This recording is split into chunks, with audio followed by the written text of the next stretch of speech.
secretario general del partido Patria para Todos, se encuentra con nosotros. Gracias por haber aceptado la invitación. Gracias a ustedes por invitarme al programa. Buenos días. Bueno, fíjese, la ley o la discusión de la Ley Orgánica del Trabajo, esta modificación continúa estando en el ojo de la opinión pública. Teníamos la semana pasada acá al diputado Francisco Torrealba. Él aseguraba que el Fondo de Prestaciones Sociales se iba a crear, pero se iba a crear un fondo para pagarle las prestaciones al sector público, no se iba a tocar el sector privado. Sin embargo, ayer vemos declaraciones del primer vicepresidente de la Asamblea Nacional, Aristóbulo Istúriz, que asegura que el Fondo de Prestaciones Sociales sigue siendo una propuesta y hasta ahora no se sabe si va o no va. ¿Cuál es la realidad entonces? Lo lamentable de todo esto es que con esa diatriba, por un lado reconocen que no saben qué está pasando con la Ley Orgánica del Trabajo o con la propuesta de Ley Orgánica del Trabajo. Aparentemente es un grupito muy cerrado de 3, 4 burócratas que junto al presidente van a decidir por todos los trabajadores. Eso es un hecho que dice mucho de los niveles de exclusión e intolerancia para hacer las normativas que afectan a los venezolanos. Y en el caso de la Ley Orgánica del Trabajo, que afecta a toda la población laboral de nuestro país, es un hecho sumamente delicado.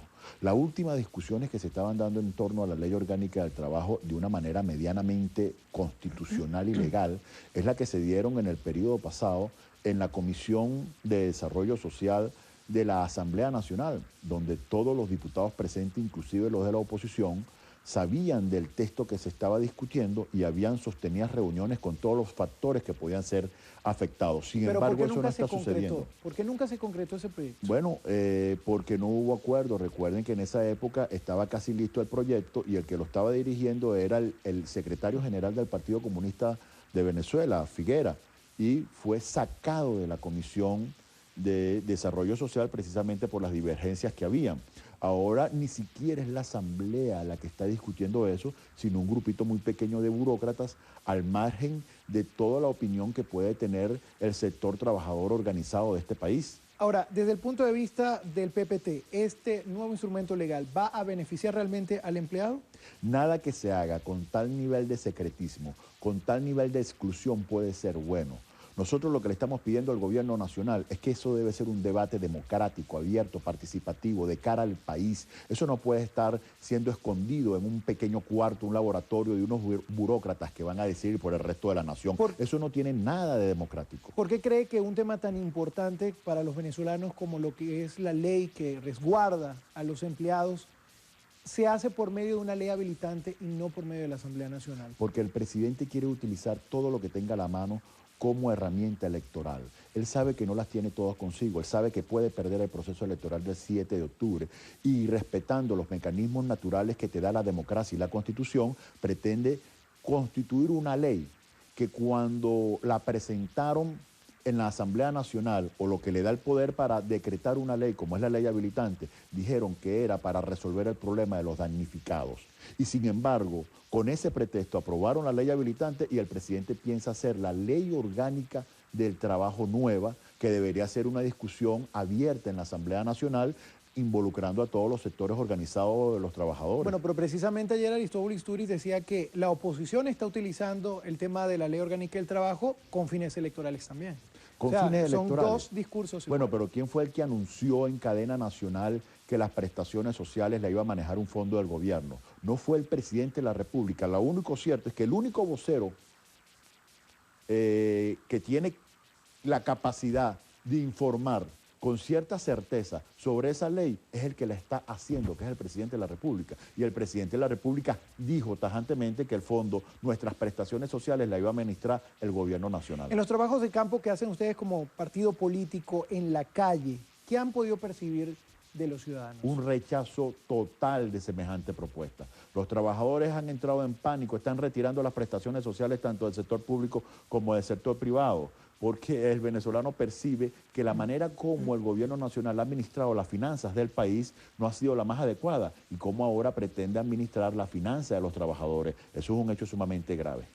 Ayer precisamente el primer vicepresidente de la Asamblea Nacional decía que este tema del Fondo de Prestaciones Sociales era parte de un universo de propuestas que iban recibido. ¿En algún momento el PPT planteó sobre la mesa un proyecto de ley orgánica del trabajo? Nosotros hemos hecho reiteradas contribuciones en el debate sobre la ley orgánica del Puntuales, trabajo, por ejemplo. pero eso fue cuando en la Asamblea se estaba discutiendo y podíamos hablar y se estaba dando el debate sobre la pertinencia o no de la retroactividad, sobre la disminución o no de la jornada laboral, los fondos de ahorros para los trabajadores, el sistema integral de seguridad social, porque en el fondo para nosotros lo más preocupante es darle un carácter integral de la seguridad social de los trabajadores, en donde esté contemplada no solamente una excelente remuneración, sus prestaciones, sino también la recreación, la salud y la educación. Todo eso es un paquete integral que tú tienes que meter de modo de garantizar prosperidad en tu país. ¿Esta polémica o estas reacciones que se han generado por la nueva LOT sería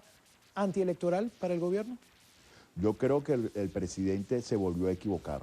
Creo que el presidente está cometiendo un error terrible, porque si tú no le das una discusión amplia a la ley orgánica del trabajo, no va a tener el consenso y el sentido de pertenencia necesario en los trabajadores de Venezuela. Se van a sentir excluidos, ya hay temores, ya eso están haciendo mal y va a terminar mal. Y creo que si el presidente lo pensaba utilizar como una herramienta electoral, no le va a salir muy bien.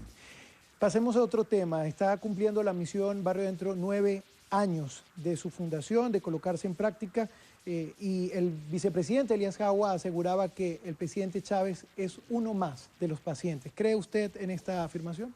Un país solamente puede lograr su desarrollo, su progreso, su prosperidad, si construye un sistema propio de salud. Y lamentablemente vemos que después de 14 años y después de 9 años de haber sido instrumentado la misión Barrio Adentro, desde el presidente hasta más del 60% de los venezolanos de menos recursos tienen que verse con médicos extranjeros. Eso solo lo que te está diciendo es que desde la generación de un sistema de salud propio, el gobierno ha fracasado. Cuando tú vas al sistema terciario, que son los hospitales, y te metes en los hospitales públicos dependientes del gobierno nacional, tú ves que están en las mismas condiciones que cuando llegó al gobierno nacional. Ahí hay un fracaso absoluto. Cuando tú vas al Hospital Central de Maracay, lo que dan es ganas de llorar. De 9 salas de cuidados intensivos solamente funciona uno, las colas de gente. Y eso es lo común en todo el sistema hospitalario que depende del gobierno nacional. Ahí se refleja en un profundo fracaso. Y yo como venezolano, yo espero que el presidente logre la cura donde sea y se pueda restablecer. El problema radica es que no me siento nada orgulloso en el que nuestro propio presidente tenga que atenderse fuera de nuestro país y fuera de la ciencia venezolana. Falta muy poco para estas elecciones presidenciales y pareciera que el discurso entre el gobierno y la oposición se agudiza, ataques de un bando a otro, y el presidente ha dicho que se está fraguando, por así decirlo, un golpe de Estado y ha creado incluso este comando antigolpe. ¿Qué lectura le da usted a esta iniciativa del gobierno? El gobierno no solamente, el presidente no solamente dijo eso, sino que dijo que eran los sectores de oposición los responsables de ello. El venezolano... El presidente ha sido el responsable en persona, quien ha designado desde los tenientes hasta los generales. Toda la promoción del generalato de hoy es la misma promoción de Diosdado Cabello, cuando se graduó de subteniente. Todo ese estamento militar ha sido designado por el presidente y el partido de gobierno en nuestras Fuerzas Armadas. El propio presidente hace mes y medio generó una polémica diciendo que las Fuerzas Armadas son chavistas y ahora dice que está creando un comando antigolpe para evitar, porque ahí se está fragando un golpe de Estado. Si se está fraguando un golpe de Estado, tiene que ser de su propia gente. Nosotros hemos dicho insistentemente que hay una profunda crisis en el gobierno y en el partido de gobierno porque ven con amplísima posibilidad perder las elecciones el 7 de octubre y esa es parte de esa crisis. Nosotros esperemos que ese comando antigolpe no tenga la misma eficiencia que los comandos antisecuestros, porque entonces el presidente está en graves peligros, en virtud de que lo que más preocupa a los venezolanos a ciencia cierta y lo que elude el presidente en su discurso es el nivel altísimo de inseguridad y de secuestros que tenemos en Venezuela. Antes de despedirlo, nos quedan pocos segundos, no quisiera despedir sin tocar el tema de la situación interna del PPT, para finalizar. Oye, mira, nosotros estábamos bastante esperanzados en un juicio que se estaba dando muy rápido y toda la información que recibíamos de la sala electoral es que iba a generarse una sentencia ajustada a derecho, inclusive ya había una ponencia conocida por los magistrados y que se conoció en el alto tribunal que nos parecía aceptable. De manera repentina han retirado esa ponencia y sabemos que hay presiones terribles por parte del partido de gobierno sobre los magistrados de la sala electoral, inducidas por el propio presidente Chávez, por el miedo que tiene a perder las elecciones, y pretenden darnos un golpe de Estado a las siglas de nuestra organización política a través de la sala electoral.